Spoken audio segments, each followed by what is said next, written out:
Bonjour à toutes et à tous. Alors, je suis Virginie Mallard-Desgouttes, la directrice de l'innovation et de la prospective à Lucans et également du Lab de la sécurité sociale.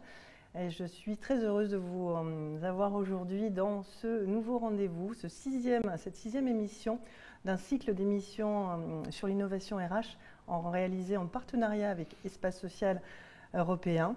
Donc, cette émission aujourd'hui va être dédiée à l'innovation en matière d'évaluation. Ces cycles ont pour objectif de vous faire découvrir des innovations locales sur des thématiques RH. Et nous allons, alors tout d'abord, dans un premier temps, recevoir sur le studio Pia Moulinseur, qui est la DRH du réseau CNAF, que nous avons le plaisir d'avoir. Et puis, à distance, nous aurons Élodie Messel, qui est la directrice de la CARSAT Languedoc-Roussillon, Céline Aladame, qui est la directrice de la CAF de la Saône-et-Loire, également Pierre-Vincent Bussière, responsable RH régional à l'URSSAF Bretagne, et enfin, pour la CEPAM de la Drôme, Esmeralda Daoussia et Julie Planta. Voilà, donc je vais maintenant passer le relais à Alexandre Beau, directeur d'Espace Social Européen. Merci Virginie. Alexandre.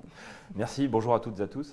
Merci de nous rejoindre pour la sixième émission. Ça commence à monter, c'est bien, c'est quelque chose de vraiment intéressant. Alors, sur cette thématique, aujourd'hui, l'entretien d'évaluation, l'entretien annuel d'évaluation, ça a été une thématique qui a des sentiments un petit peu mixtes quand on a un peu échangé avec les différents organismes. Tout de suite, on a un côté un petit peu rigide. On se demande sur quoi on va être, à quelle sauce on va être mangé. Mais c'est justement, c'est tout le sel et le grain de cette émission. On va un petit peu en parler, de voir comment tout ça est abordé au niveau des réseaux.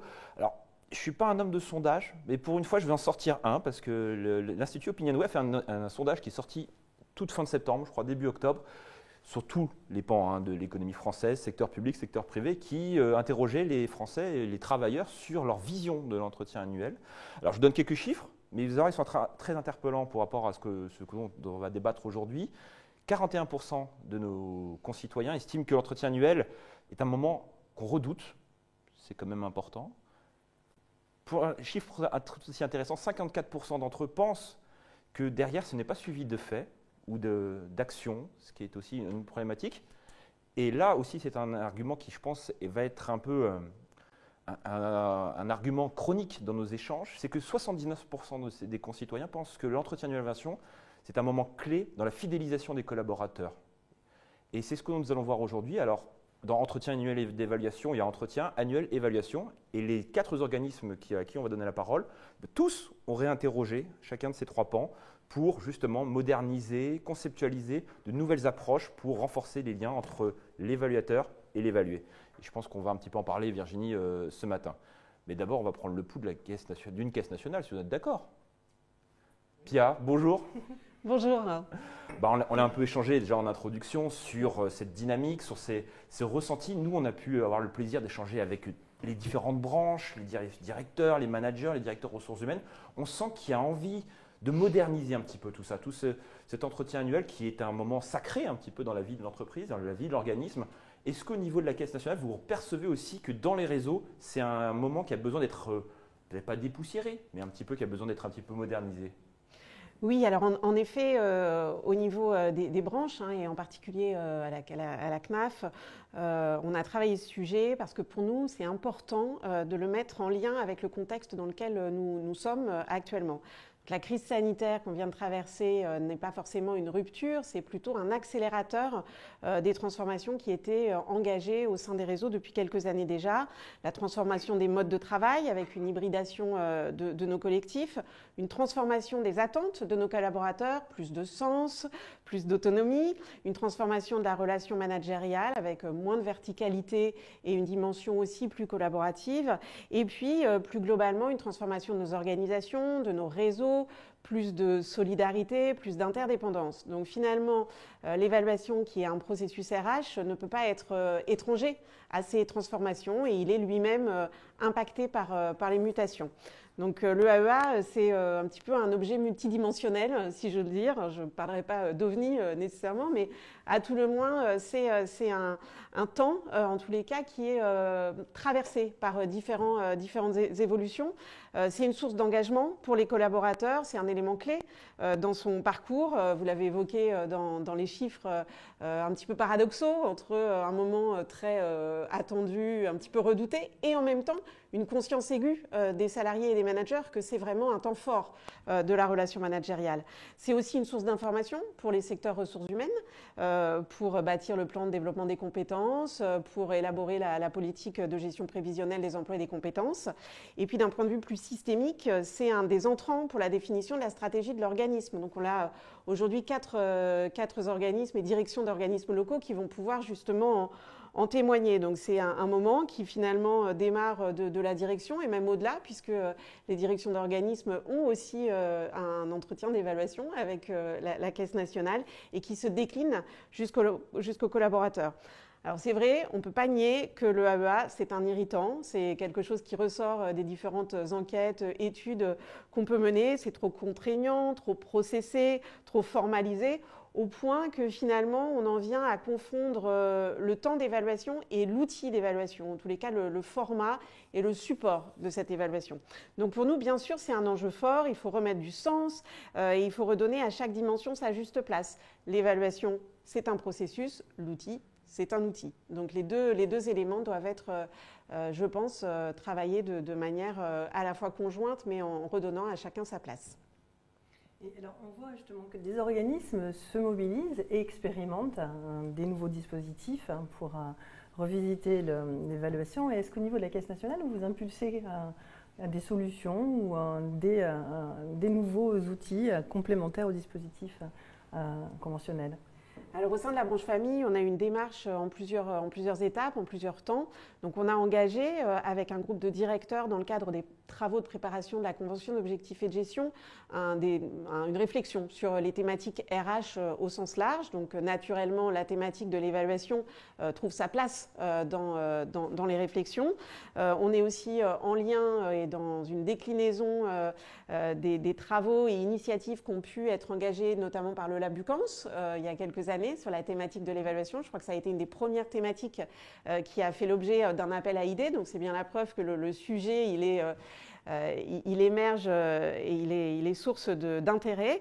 Et puis bien sûr, on a souhaité rebondir sur les suites du projet de classification dans lequel, au sein de la négociation qui avait été conduite, l'évaluation avait également une place et était abordée. Donc plus concrètement, au sein de la branche famille, en juin dernier, nous avons lancé une démarche de refonte de l'entretien annuel d'évaluation. Donc le moment un petit peu inaugural a été un séminaire avec notre instance nationale RH.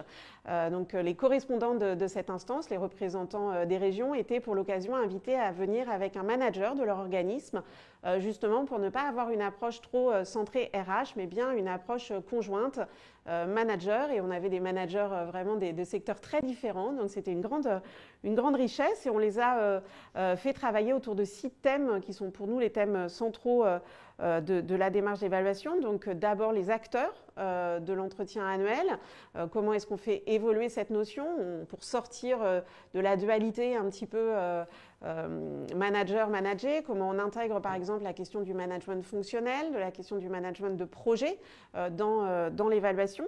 Comment aussi on articule mieux l'entretien annuel d'évaluation avec les dimensions de QVT. Donc on a aussi de plus en plus maintenant l'habitude d'interroger les salariés, les managers sur leurs ressentis. Donc comment on peut relier les démarches.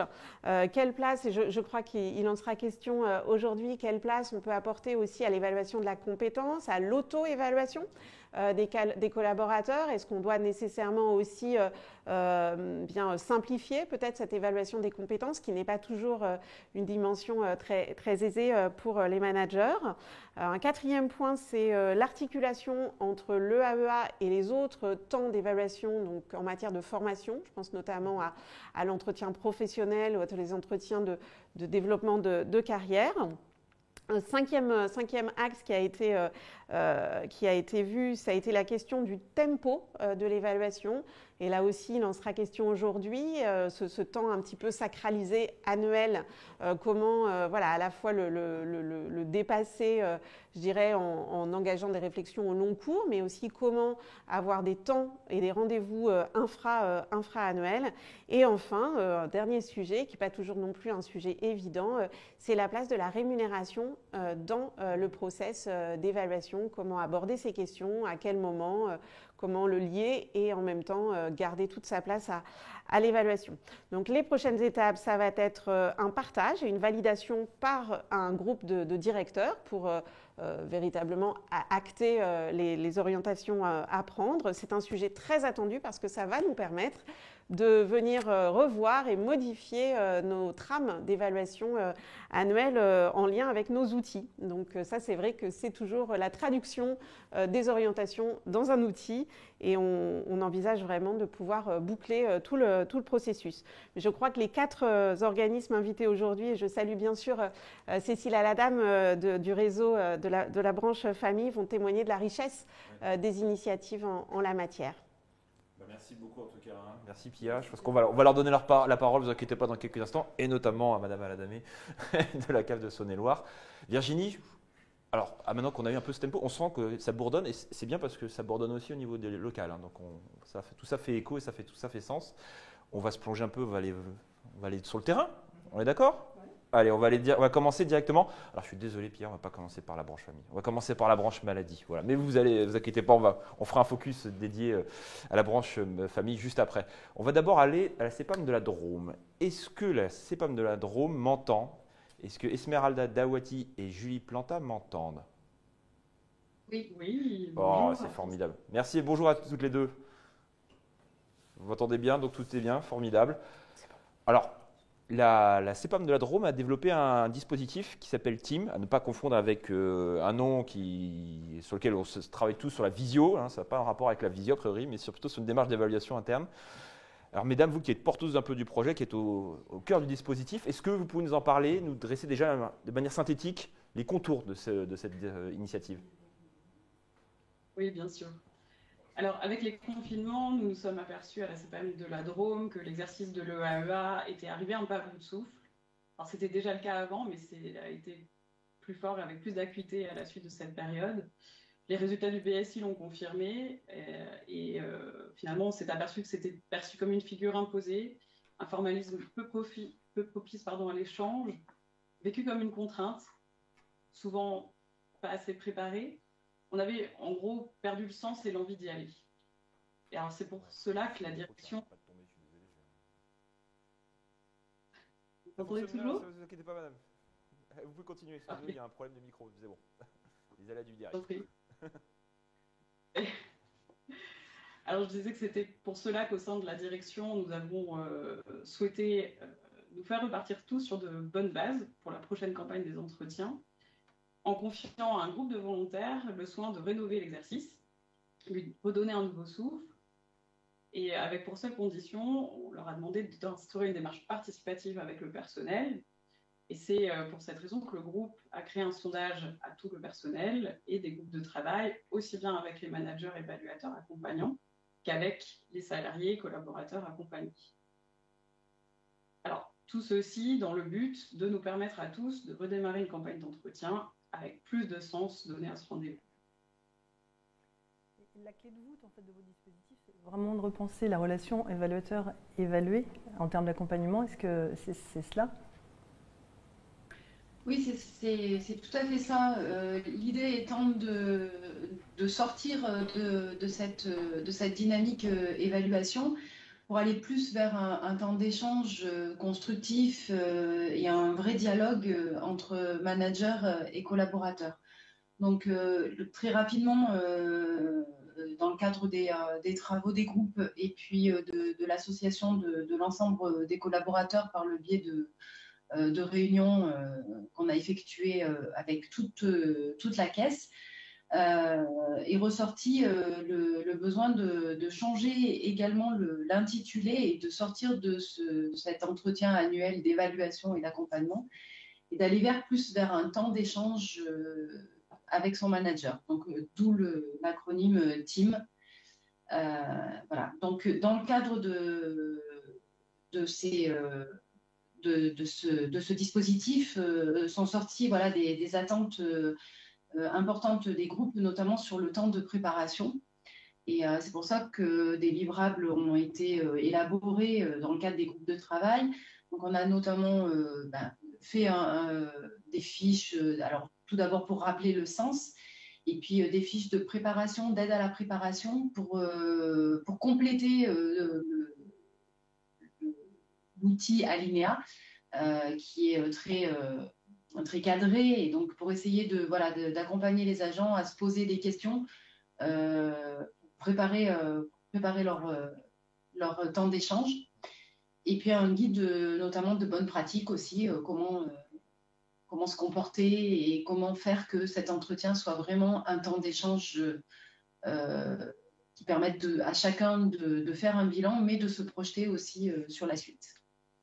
Vous aviez dit en préparant, on travaille évidemment à l'envers du décor, on prépare les émissions évidemment. En échangeant avec vous, on avait vu, vous avez pointé tout à l'heure des attentes nouvelles qui sont ressorties du déploiement du dispositif.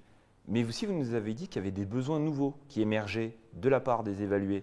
Est-ce que vous pouvez nous en dire un petit peu plus sur ces fameux besoins nouveaux ?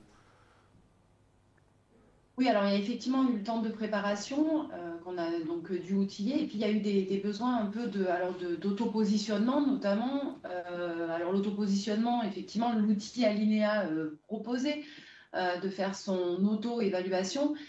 Mais il fallait qu'on puisse accompagner les salariés sur cette auto-évaluation. Donc voilà pourquoi les outils de questionnement qui restent très personnels pour pouvoir préparer l'entretien.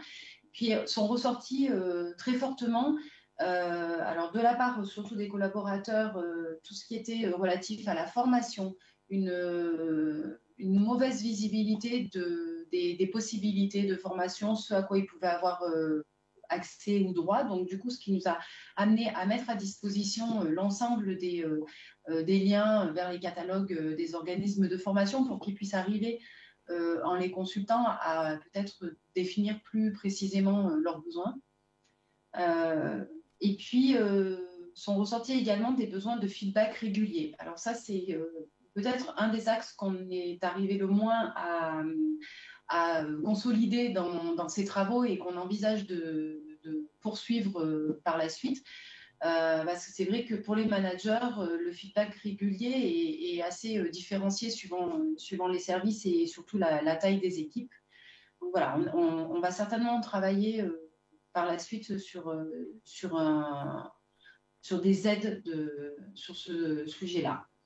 Et puis, est ressorti également à quoi ça sert finalement ces temps d'échange, et avoir un bilan de chacune des campagnes. Donc, on travaille sur un bilan alors assez synthétique, mais sur côté RH, sur combien d'objectifs ont été fixés, par exemple, dans le cadre des temps d'échange, combien de demandes de mobilité ont été émises, combien de formations peuvent être demandées dans le cadre de ces temps. Voilà, une analyse un petit peu plus chiffrée des bilans et des résultats des campagnes des teams.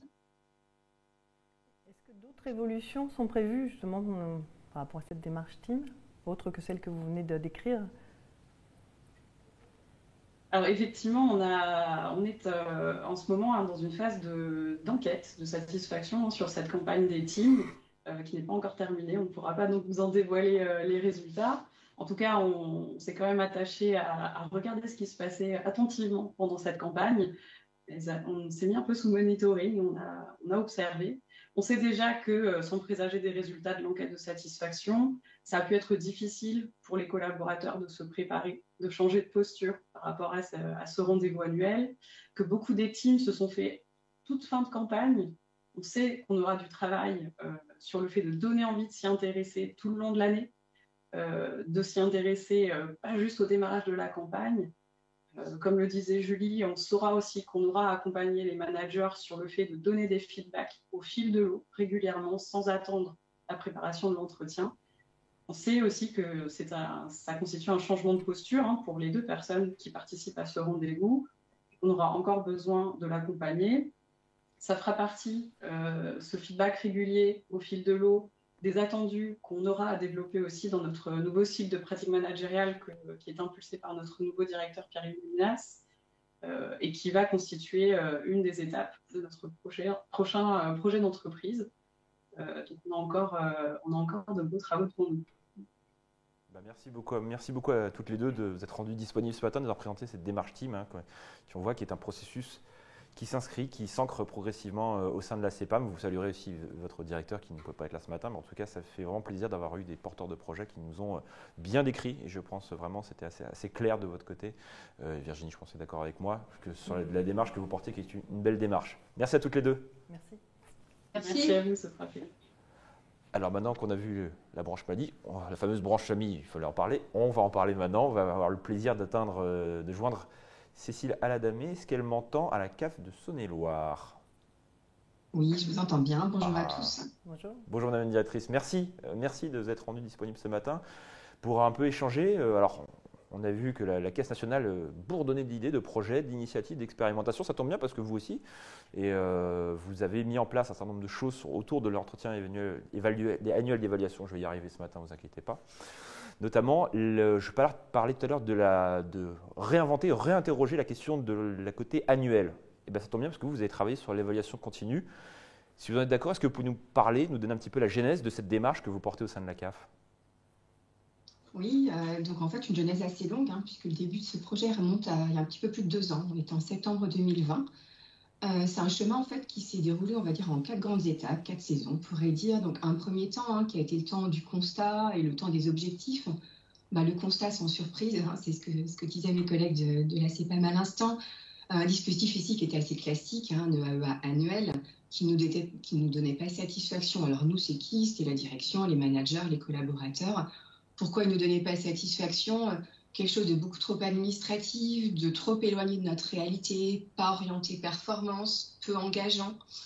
Alors même que l'évaluation s'apprenait, et ça en prendra encore beaucoup de temps. Donc on s'est dit qu'il fallait imaginer quelque chose parce que c'est important, l'évaluation, parce que ce qui est en jeu, c'est des sujets de rapport humain, d'écoute, d'engagement, de développement des compétences. Comme ça prend du temps, que c'est très important, on s'est dit qu'il fallait absolument imaginer quelque chose de différent. Notre boussole dans ce quelque chose de différent, ça a été quoi? C'était de faire quelque chose évidemment qui fasse sens, c'est évident, faire quelque chose qui nous corresponde à nous, à notre ADN. Notre ADN ici, c'est quoi? C'est un certain nombre de principes d'action qui sont au cœur de notre projet. C'est de la réactivité, de la simplicité, de l'horizontalité des rapports, de la transparence, et quelque chose que l'on souhaite vraiment ancrer dans le réel, qui soit vrai, qui soit franc, qui soit authentique, et qui ait de l'impact. Donc voilà, ça c'était le premier temps, le constat et où on voulait aller. Deuxième temps, ça a été le temps de l'expérimentation. Ici, en fait, tous nos projets importants, nos projets à enjeu, on les travaille en mode test and learn, c'est-à-dire vraiment de l'expérimentation, du test, de la simplicité, ce qu'on appelle du quick and dirty. On fait simple, on avance en marchant, on améliore au fil du temps. Donc en clair, on a mis en place un groupe projet resserré avec un certain nombre d'équipes volontaires pour s'engager dans cette démarche de test and learn, avec en feuille de route quelque chose, une page assez blanche, si ce n'est en fait respecter notre ADN, comme je vous le disais tout à l'heure. Très concrètement, au sein de ce groupe projet, on s'est répartis en 2 équipes qui se sont challengées de façon assez amicale et bienveillante pour construire en fait 2 prototypes. Un prototype, c'était quoi? C'était à la fois un dispositif, un outil, ensuite pour pouvoir les tester.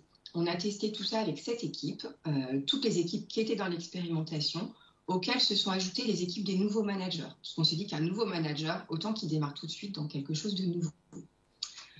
Troisième temps, le temps de la généralisation. En fait, en test and learn, on fait ce qu'on appelle des boucles d'itération. Donc, on vérifie le regard de chacun. Les clignotants ont été spontanément ouverts. C'est vraiment consensus sur le nouveau dispositif à l'issue de la phase d'expérimentation qui a duré grosso modo 9 mois. J'ai repris avec moi quelques verbatims qui disaient qu'à l'arrivée, c'était plus simple, c'était plus fluide, c'était moins scolaire, c'était un vrai temps d'échange. Donc, en clair, vraiment, notre ambition était atteinte. Donc, ce temps de la généralisation, ça a été quoi? beaucoup de temps passé pour en fait généraliser les choses. Donc ce temps, ça a été de la pédagogie évidemment, des témoignages des managers, des équipes, un travail de conviction, des ateliers d'appropriation avec les managers, des réunions de lancement au sein de chaque équipe. On prenait 2 heures en présence du manager, de l'agent de direction qui venait appuyer pour expliquer ce nouveau dispositif. Et puis aussi un peu de documentation avec un guide qui vient expliciter le nouveau dispositif que je vous expliquerai un peu plus tout à l'heure. 4e et dernière étape, on y est, c'est la vie du dispositif, parce qu'en fait, on veut, comme tout dispositif, qu'il vive, qu'il soit clairement pas enfermant, qu'on le re-questionne régulièrement, qu'on en fasse le bilan en permanence. Donc, on est actuellement dans cette phase-là. Alors, justement, plus concrètement, comment s'organisent ces nouveaux temps d'évaluation continue au sein de votre CAF ? Alors l'important, c'est ce que vous venez de dire, l'évaluation en continu. Donc clairement, on n'est plus sur un entretien annuel d'évaluation, on est sur un dispositif d'évaluation tout au long de l'année. Il n'y a plus de mode campagne, c'est-à-dire que ce n'est pas à un moment donné on fait les entretiens. On vient jalonner l'année d'un certain nombre de temps forts. Ces temps forts, ils sont à la fois individuels, mais aussi collectifs. Donc ça, c'est peut-être une singularité de notre dispositif, c'est-à-dire qu'on a souhaité qu'il y ait un temps collectif annuel. Ça peut peut-être paraître étrange s'agissant de l'évaluation. L'évaluation, on est avant tout sur une relation individuelle entre une personne et un manager. Nous, en fait, on croit beaucoup qu'une équipe, c'est plus qu'un groupe d'individus. Une équipe, c'est quelque chose qui se construit autour de règles du jeu, autour de façons de fonctionner qui sont claires, qui sont discutées ensemble, qui sont transparentes, co-construites. Et que dans ce cadre-là, avoir un temps collectif annuel autour de l'évaluation nous semble un élément clé. Pour l'instant, au moment du lancement, ça a pris la forme d'une réunion de lancement, comme je vous le disais tout à l'heure. Et désormais, dans la vie de notre dispositif, c'est un temps collectif où chaque équipe, une fois par an, se retrouve, équipe au sens tous les collaborateurs et le manager, pour faire quoi ? Pour discuter évaluation, discuter compétences, parce que c'est un sujet dont on parle peu finalement, pour discuter de comment on peut améliorer le dispositif, et enfin et surtout, pour définir, on a un cadre organisme, mais pour définir plus précisément les règles du jeu au sein de l'équipe, parce qu'il y a un peu de liberté pour, vous verrez, on a un dispositif, on a des cartes de compétences, on a des regards par les pairs, pour définir comment chaque équipe s'en empare, et elle peut s'en emparer de façon un petit peu différente de l'équipe d'à côté. Donc ça, voilà, c'est ce premier temps qui est un temps collectif. Ensuite, dispositif en continu sur les temps individuels. Donc les temps individuels, première chose, c'est peut-être une banalité, mais un accès en permanence à ces résultats. C'est-à-dire que le collaborateur n'attend pas un entretien pour découvrir ses résultats. Il y a accès en continu. Ensuite, un premier entretien, alors qu'on a appelé entretien de photographie de départ. C'est un entretien un peu plus complet où en fait on va parler de l'humeur du moment, on va parler résultats, on va parler compétences, on va parler ce qu'on appelle nous des priorités d'action, on va parler soutien du collaborateur. Donc ça, voilà, c'est un temps fort un peu plus long, un peu plus conséquent chaque année. Ensuite, des entretiens de suivi qui eux seront plus légers. Dans le cadre global de l'organisme, c'est au moins un entretien de suivi par an, mais ça peut aller jusqu'à beaucoup plus. Et là, la périodicité va dépendre de chacun, des envies et des besoins de chaque collaborateur. Il y aura vraiment de l'individualisation de ce rythme des entretiens. Ces entretiens annuels, ils se font autour de quoi ? Enfin, ces entretiens pluriannuels, du coup, vous l'aurez compris, ils se font autour de quoi ? D'un support volontairement très simple. Je pense qu'on va peut-être pouvoir vous l'afficher à l'écran. Vous voyez, je parlais de simplicité, on est presque dans de l'artisanat. C'est un fichier Excel extrêmement simple où on va retrouver les questions clés qu'on va se poser lors de l'entretien. Ces entretiens ils vont se dérouler autour de compétences, alors des compétences qu'on a souhaité redéfinir pour qu'elles soient plus parlantes. Et on a souhaité, pour que ce soit un sujet dont on parle, qu'on ait en tête, l'élaborer sous forme d'un jeu de cartes de compétences. Voilà, là, je vous donne un petit exemple. Vous voyez, c'est des petites cartes comme ça, où en fait, pour chaque métier, on a un jeu de cartes de compétences qui vont aller autour d'une quinzaine de compétences. Donc là aussi, on va pouvoir sans doute afficher à l'écran en fait le visuel pour le métier de gestionnaire conseil allocataire. Vous avez une quinzaine de compétences et chaque salarié a un jeu de cartes. Ce jeu de cartes, il sert à quoi ? Ça, c'est une sorte d'objet en fait transitionnel pour parler plus facilement d'un sujet qui peut être un peu lourd. Il va y avoir des regards croisés pour les salariés qui le souhaitent, c'est-à-dire qu'on va pouvoir questionner les collègues sur le regard qu'ils portent sur les compétences du salarié qui est évalué, de l'auto-évaluation à partir de ces cartes. Pour un manager, possibilité de regard par les N-1, tout ça évidemment au volontariat de la personne. Enfin, ça va se faire autour d'une vraie liberté de parole, se dire les choses sans tabou, de façon bienveillante mais exigeante, vraiment poser les choses et se dire les choses telles qu'elles sont. Et enfin, ça repose évidemment sur une implication de la personne elle-même, puisqu'on lui demande évidemment de préparer ce temps d'entretien, de réfléchir de façon assez introspective sur comment elle se visualise, quelles sont ses compétences, comment elle voit elle-même ses résultats. Voilà, donc c'est tous ces temps qui constituent notre dispositif. En vous écoutant, il me vient une question, peut-être vous interpeller un peu bousculante, je m'en excuse par avance. On se rend compte que les managers et les managers, enfin les équipes, s'emparent du processus, de la méthodologie. Ils sont, entre guillemets, maîtres à bord. Mais l'équipe de direction, c'est quoi son rôle là-dedans ? Alors, un rôle subtil, puisqu'en fait, à la fois, on va s'en mêler beaucoup et surtout pas trop. Donc, c'est ce juste milieu qui n'est pas forcément évident. En clair, en fait, notre rôle, si j'essaie de le qualifier, on pourrait dire qu'on a joué une sorte de rôle de catalyseur. Catalyseur, pourquoi ? C'est nous qui avons décidé de se mettre ce sujet sur la table. C'était un sujet de notre SDRH, un sujet important. Dans ce rôle de catalyseur, il nous est revenu en fait de mettre en cohérence ce sujet et notre projet plus global. On est engagé dans un projet de transformation assez ambitieux, de mettre les deux en rapport, de challenger au sens en fait inviter les équipes expérimentales à saisir les marges, à faire différemment de d'habitude, se donner les moyens, parce que clairement tout ça a pris beaucoup de temps et on prend encore beaucoup. En parler, souvent en parler. Pendant 2 ans, on a parlé quasiment à chaque réunion manager mensuelle, très fréquemment au niveau du CSE, en faire un sujet de discussion. Un rôle de sponsor, là on est plus dans la phase expérimentale, test and learn. Clairement, si je le dis de façon assez triviale, on a aussi mouillé le maillot à côté de nos collaborateurs pour être à leur côté, réfléchir, les aider à ouvrir des portes qui ne se seraient pas forcément autorisées à ouvrir et entraîner en fait ces équipes testeuses.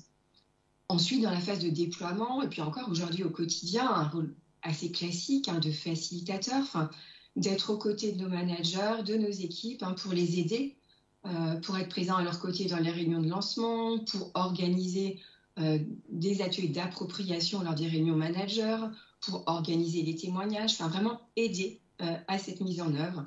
Et enfin, aujourd'hui, dans la vie du dispositif, on est un peu sur un rôle de garant, c'est-à-dire s'assurer, déjà assumer que l'évaluation rénovée, ça prend du temps, mais que ça en vaut la peine. Donc là, il y a un discours à porter, ce sujet-là. Et s'assurer que la dimension vivante qu'on a voulu soit clairement une réalité et qu'en permanence, on respecte bien ce qu'on appelle l'esprit du dispositif. Mais on n'oublie pas dans tout ça de laisser énormément de place aux équipes, puisque c'est elles qui sont la clé dans tout ça. Leur rôle est fondamental. Équipe, une fois de plus, avec le manager en tête. Leur rôle, il a été fondamental. Il a été pour les équipes test, en fait, évidemment, de tester, de témoigner et d'aider les autres équipes à mettre en place. Et pour les autres équipes, de s'approprier ce dispositif qu'elles n'avaient pas imaginé elles-mêmes. Donc vraiment du temps d'appropriation, d'acculturation. Et l'élément fondamental pour moi, c'est en fait qu'ils adaptent leur dispositif à leur équipe. Je suis allée très vite tout à l'heure, mais 2 exemples peut-être pour illustrer.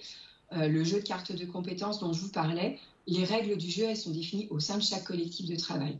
Un petit exemple, il y a des équipes qui ont décidé on regarde les 2 compétences sur lesquelles tu estimes être le plus à l'aise, les 2 sur lesquelles tu estimes être le moins à l'aise, et c'est ça la discussion sur les compétences. Le manager, l'évalué et les pairs arrivent avec ce regard.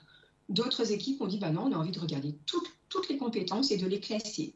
D'autres ont dit enfin, cette année, on a des compétences importantes au vu de notre actualité. Pour chaque salarié, on va regarder 2-3 compétences. Vous voyez, nous, en fait, on fixe juste le cadre de parler compétences, mais la façon d'en parler est définie au sein de chaque équipe et est revisitée de façon annuelle. De la même façon, sur les regards croisés, les regards par les pairs, les règles du jeu sont définies au sein du collectif. Parfois, en fait, on va dire qu'une personne qui souhaite un regard par ses collègues, c'est tous les collègues qui le donnent. Dans d'autres équipes, c'est le salarié qui va choisir 2 collègues. Dans d'autres, c'est le manager qui va choisir. Et là aussi, on revisite cette règle du jeu 1 fois par an lors de la réunion annuelle consacrée au sujet.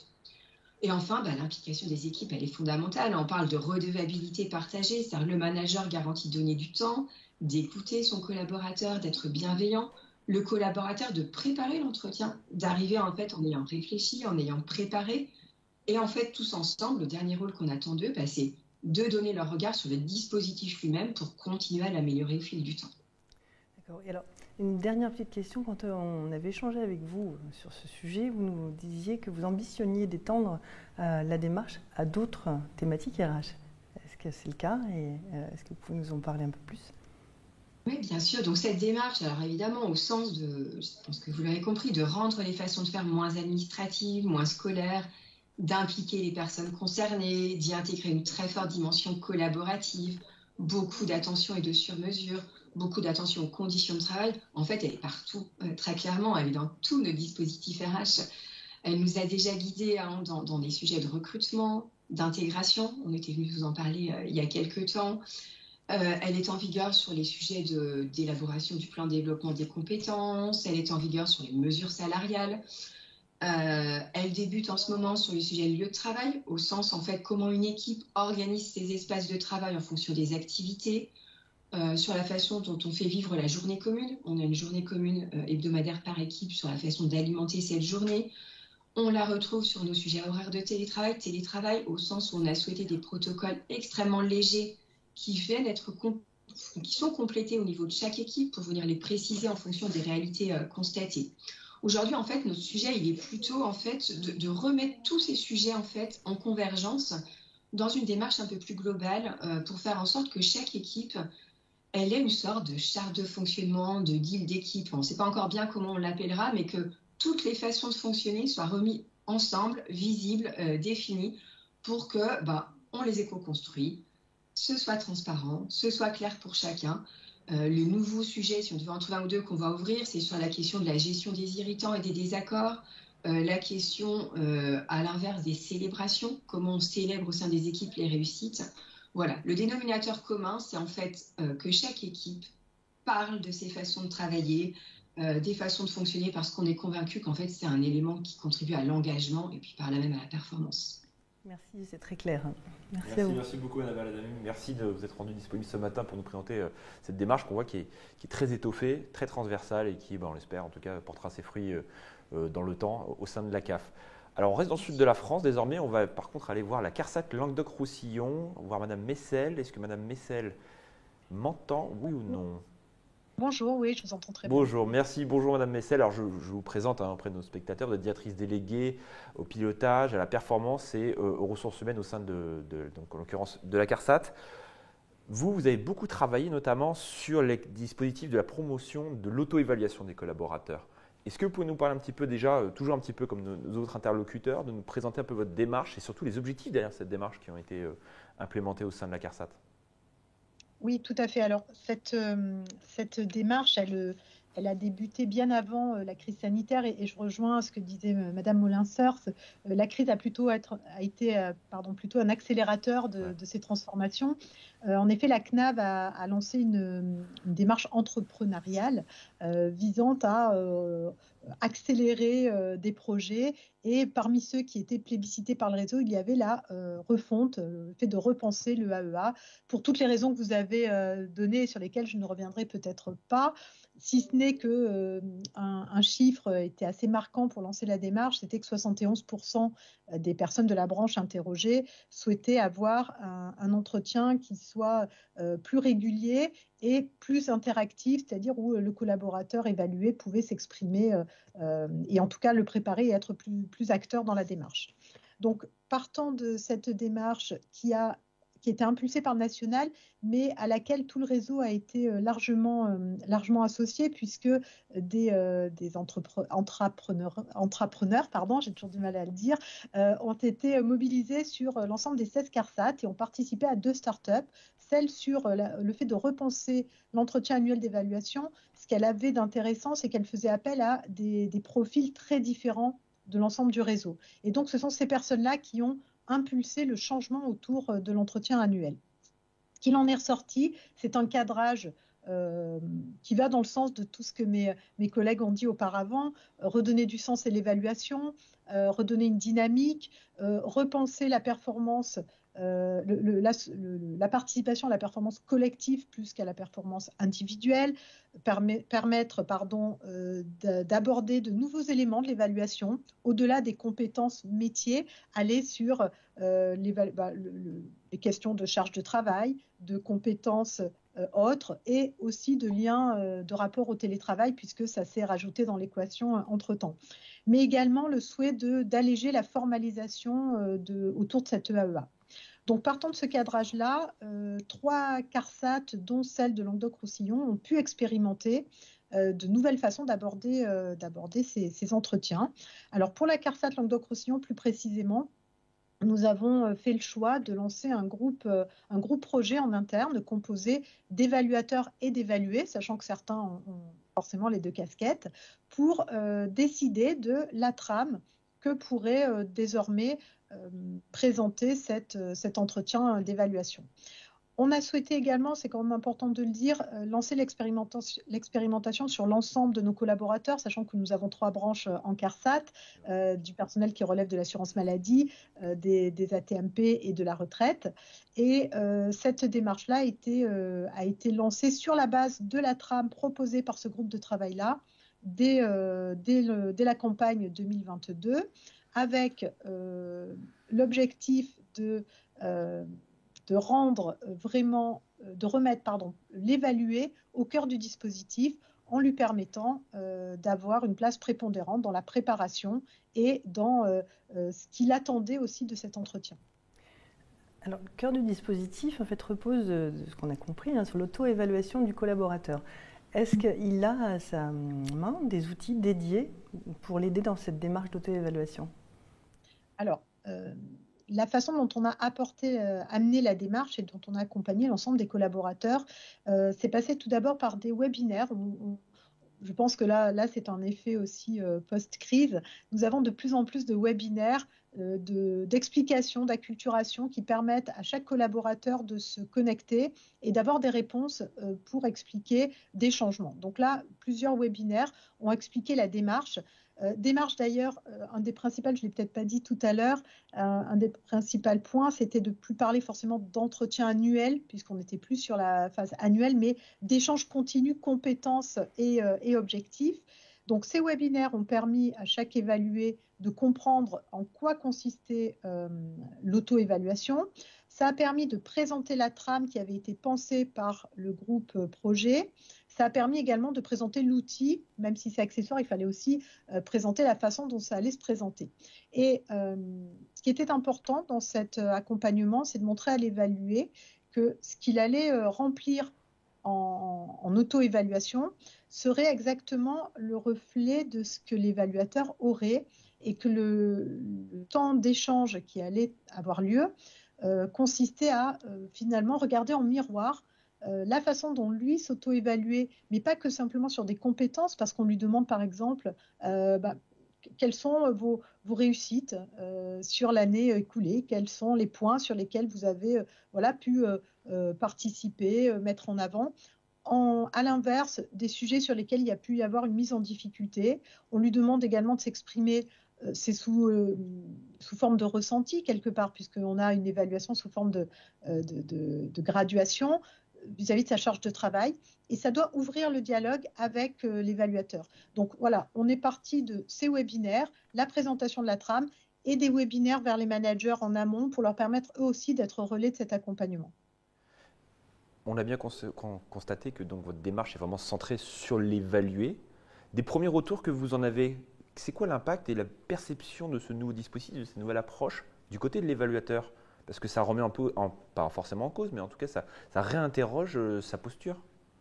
Tout à fait. Alors, ça la réinterroge, oui et non, parce que les managers aussi avaient envie de refondre cet entretien. Je ne sais plus qui disait tout à l'heure, c'était un moment, cet entretien annuel un peu sacralisé, un peu stressant, certes pour l'évaluer, mais pour l'évaluateur aussi, de se dire il faut que je puisse en un instant fournir une évaluation objectivable, bienveillante et factuelle d'une année écoulée, ce n'était pas forcément évident.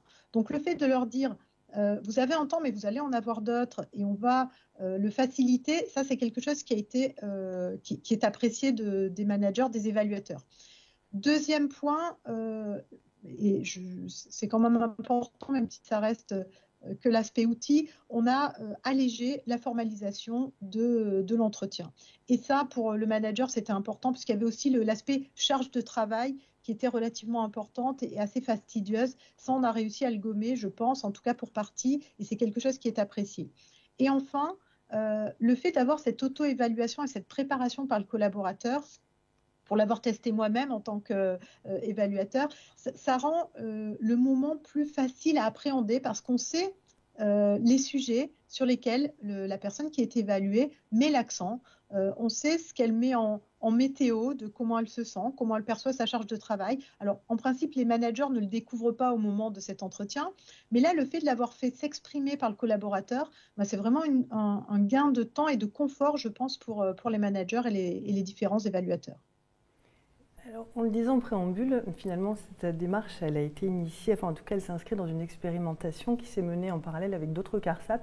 Est-ce que vous avez eu des retours à échanger sur les suites dans ces CARSAT? Alors, on échange bien sûr avec la Caisse nationale et avec la CARSAT Normandie et Pays de la Loire, qui sont les deux caisses qui ont expérimenté. On n'a pas encore de bilan consolidé, puisque ça, c'est prévu dans un second temps. Nous avons terminé notre période d'évaluation, donc nos premiers entretiens, et là, on se projette plus sur d'autres entretiens de suivi qu'on commence à mettre en œuvre. Nos autres collègues avaient une temporalité un peu plus décalée. Pour autant, de ce qui ressort de nos échanges, c'est le fait d'avoir permis différentes expérimentations dans 3 caisses, pour après faire un retour au niveau du réseau.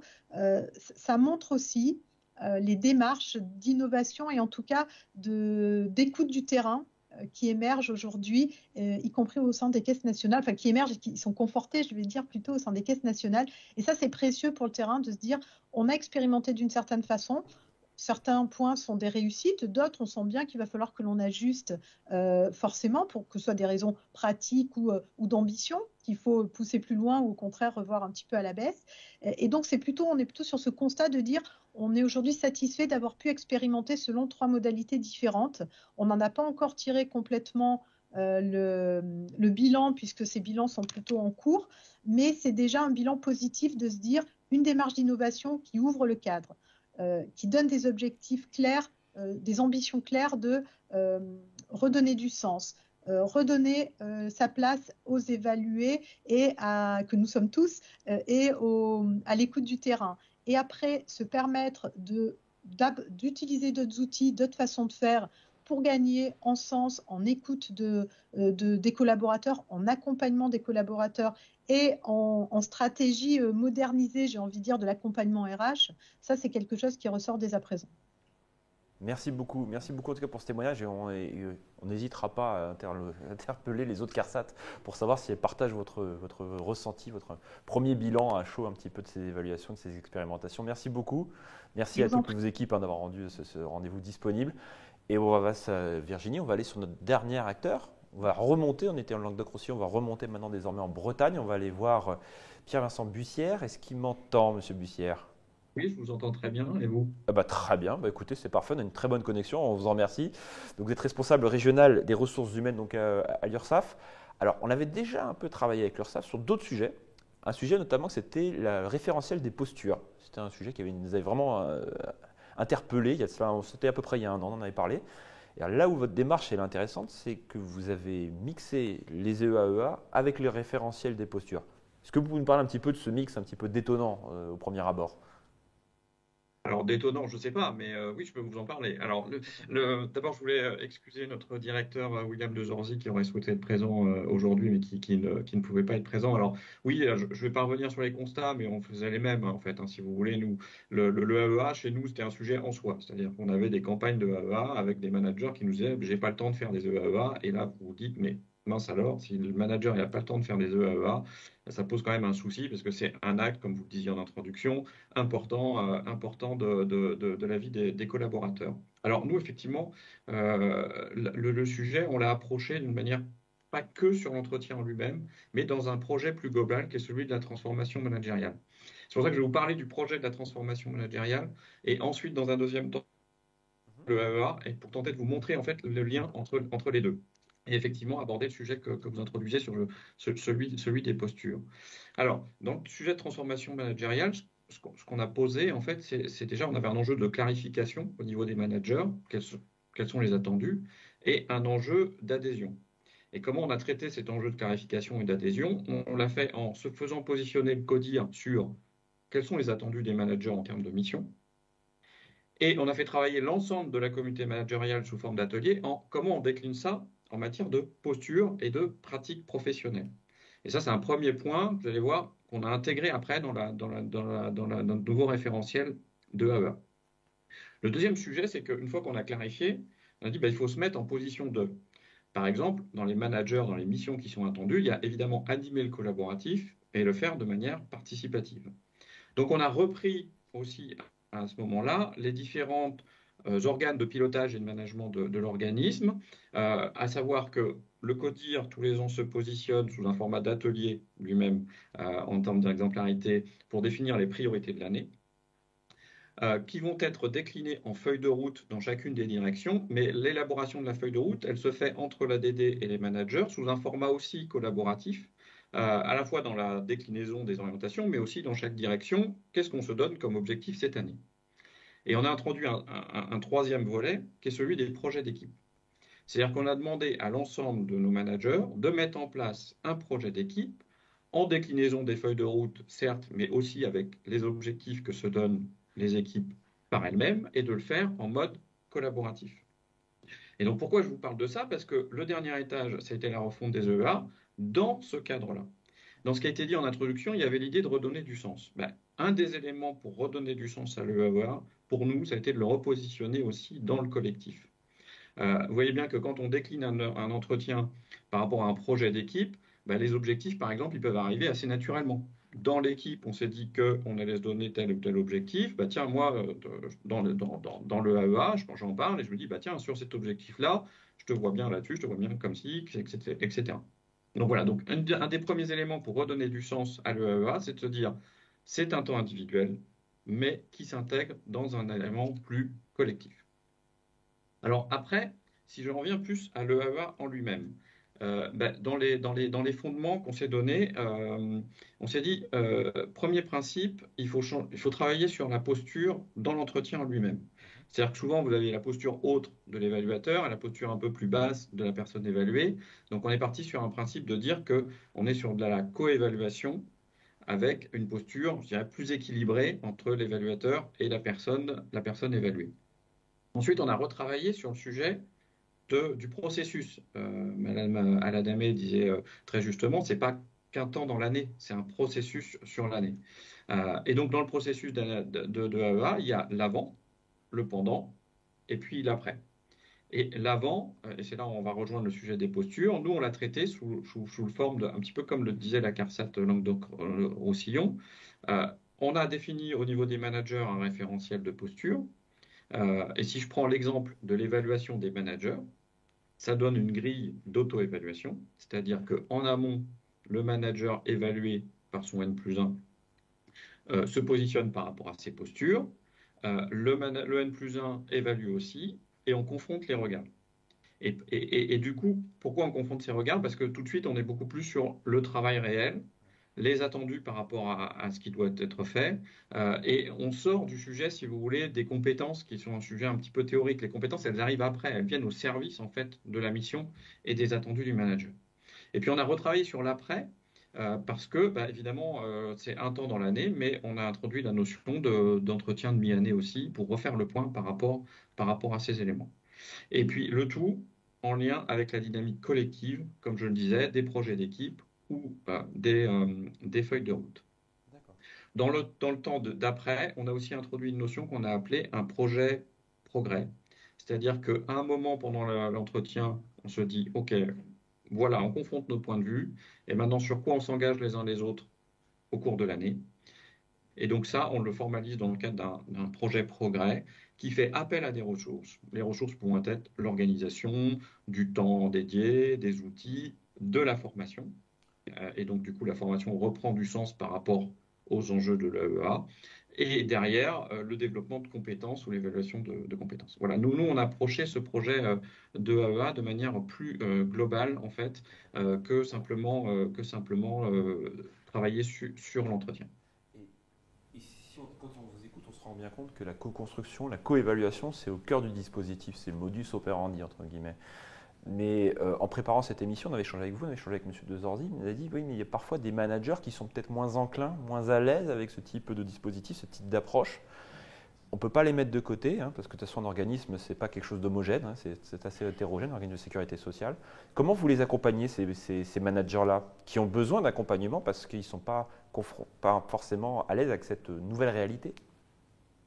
Oui, tout à fait. Donc, comme on s'est dit, l'animation collective, ça fait partie maintenant des missions du manager. Donc, effectivement, voilà, tout le monde n'est pas forcément à l'aise et il faut pouvoir être accompagné par rapport à ça. Alors, si je prends l'exemple du projet d'équipe, comment on a accompagné nos managers dans l'élaboration de ces projets, ben, on l'a fait d'abord par des webinaires d'information pour expliquer qu'est-ce qu'un projet d'équipe, comment on pouvait faire. Ensuite, en mettant en place un kit d'accompagnement. Voilà, des outils, des fiches repères, comment vous pouvez faire. Et après, en faisant appel on a une équipe de facilitateurs au sein de l'URSSAF Bretagne, en disant si vous êtes en difficulté, faites appel aux facilitateurs pour vous aider à construire ou animer votre projet d'équipe. Et enfin, on l'a fait sous un format de séminaire, c'est-à-dire que chacun des managers a pu s'exprimer en format atelier pour dire comment ça s'est passé, qu'est-ce qui s'est bien passé, comment les choses ont évolué. J'ajoute une précision, c'est que cette année, en fait, sur le AEA en lui-même et la co-évaluation, pour répondre à votre question, on est sur une phase, nous, d'expérimentation entre managers. C'est-à-dire que on a le nouveau dispositif, on s'est dit l'étendre à l'ensemble de l'organisme, ça nous paraît un petit peu ambitieux sur la première année. Donc, on va l'expérimenter entre managers, cette co-évaluation, le fait de faire cette évaluation sur la phase de grille de posture pour en tirer des enseignements et voir après comment est-ce qu'on conserve ces principes-là d'une certaine manière ou est-ce qu'on les abandonne. Alors aujourd'hui, vous avez mis en place ce nouveau EA, ce nouvel EA basé sur la coévaluation en mode expérimental autour du nouveau référentiel de posture. Est-ce que vous avez l'intention de généraliser le dispositif ?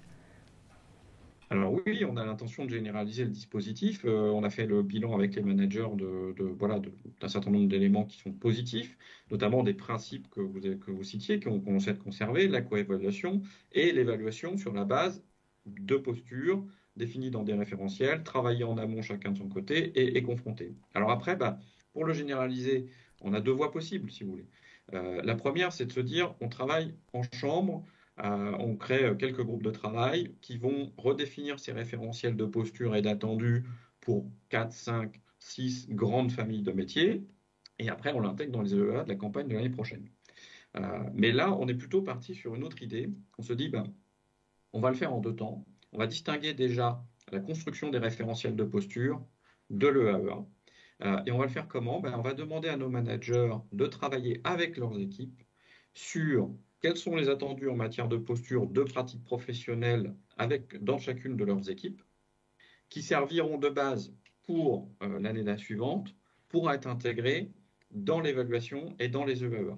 Donc, on est en train de travailler et de réfléchir à comment on va accompagner nos managers, les outiller, travailler avec eux déjà. Enfin, d'une manière générale, l'URSSAF Bretagne, on travaille aussi en co-construction. Donc, on travaille avec des groupes de managers dits éclaireurs qui préparent le terrain pour les collègues, pour qu'ils puissent aborder avec leurs équipes les sujets sur lesquels, finalement, les gens seront évalués en 2024 sur la base de ce référentiel des postures.